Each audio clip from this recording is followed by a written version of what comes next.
lagama go'ayn Axmed dawladda waxaan si dhaqso ah uga fadhinaa inay arintaas 24 saacadood ku gabagabayso waa mudaharaadsannahay dii warkeeni weydo dawladdu oo wixii hore noqdaan waxaan u ballan qaadaynaa inaan mudaharaad ku nimaadno Hargeysa.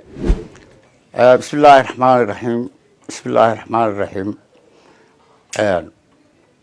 waxaan ka hadlayaa maanta iyo xalay geeri dhacday oo runtii aad saameyn weyn ugu yeelatay haddaanu nahay gobol Sanaag. marka ugu horeysa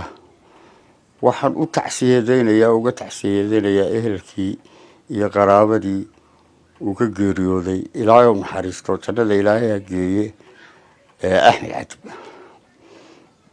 eheladiisii iyo qaraabadii na samir iyo iimaan Ilaahay ka sii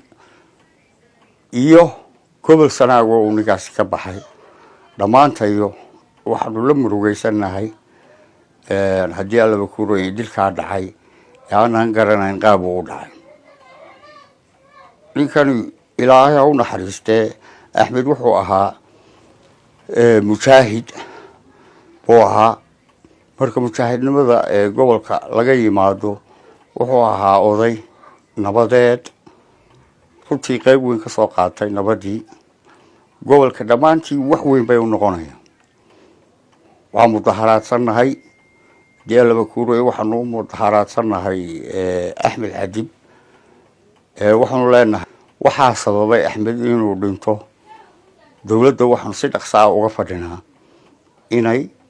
arintaas 24 saacadood ku gabagabayso warbixin runtii ah wixii dhabta ahaa ee Axmed helay guud ahaan gobolka runtii waa laga murugeysan yahay waa laga ooyayaa marka haddii ay dawladdu wax ka qaban weydo si degdeg ah war farxad ay noo soo gelin weydo oo hawsha ay isku taxalluujin weydo waxaanu dawladda u ballan qaadana inaanu mudaharaad Hargeysa ku tagno. waxaanu dawladda mar labaad iyo mar saddexaad baan gaarsiinaynaa in Axmed hawshiisa si degdeg ay dawladdu xilsaga saarto. waxaanu ugu ducaynaynaa in Ilaahay ku guuleeyo qaabkii ay wax u dhaceen ay dawladdu gacanta ku dhigto ayaanu ku rajaynaynaa. waxaanu ognahay in ilaa hadda wixii reer Cergaaba ay taagan yihiin hudheelkii oo laga celinayo oo hortiisa taagan yihiin oo hudheelkii laga celinayo oo la leeyahay lama soo geli karo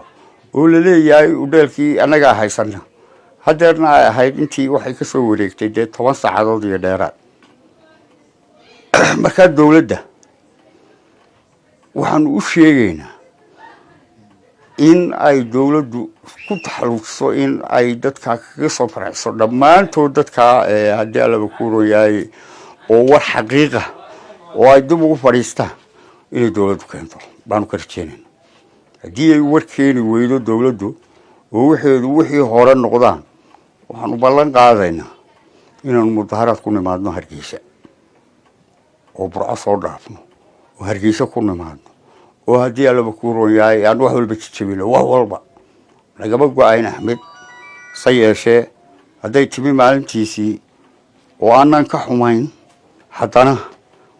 sababaha iyo waxyaabaha Axmed sababay inuu dhinto ayaanu u fadhinaa. waxaanu dawladda mar labaad iyo mar saddexaad ka codsanaynaa inay hawshaa noo soo gabagabayso oo si dhaqso ah ay noogu soo gabagabayso. wassalaamu calaykum waraxmatullaahi wabarakaatuh.